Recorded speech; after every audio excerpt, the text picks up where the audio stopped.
Pflegt die Mama die Mischproche reden von Milchome-Zeit, oder? Ja, ja, so eine Sache sagt erzählt.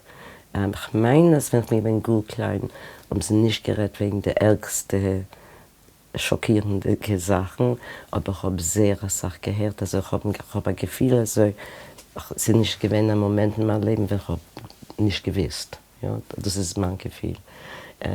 Also Menschen haben auch, das ist nicht gewesen, die Mischbuch hat sich zusammengetroffen, Freitag bei Nacht, viele nicht fremd auf ihren Teufel, auf etwas ein Geburtstag, und man ständig nicht nur geredet wegen dem, aber man hat auch geredet wegen dem. Ach, jetzt haben sich auch zusammengetroffen mit anderen, was nicht gewesen, Lebensverbliebene, und ist alle haben geredet, nicht nur meine Mischbuche.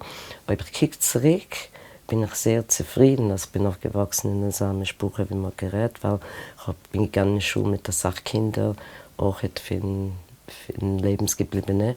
Wie in der Mischbuche hat man nicht gerät.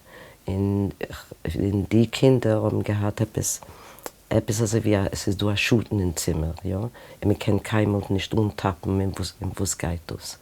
Und ich meine, es ist gesinnter, es ist nicht sehr freilich auf der Mischung, aber ich meine, es ist gesinnter, zu wissen und zu hören. Und ich meine, dass die Überlebungen von meinem Spruch hat sehr stark gewirkt auf mein ganzes Leben. Wie es mit Tracht wegen Sachen, was mir wegen Jäuscher, wegen Gerechtigkeit, wegen alle solche Sachen. Also, ja, wenn eine schreckliche Sache kann man sagen, vieles kriechen heraus, ein paar Gitter, ein Spur ist auch.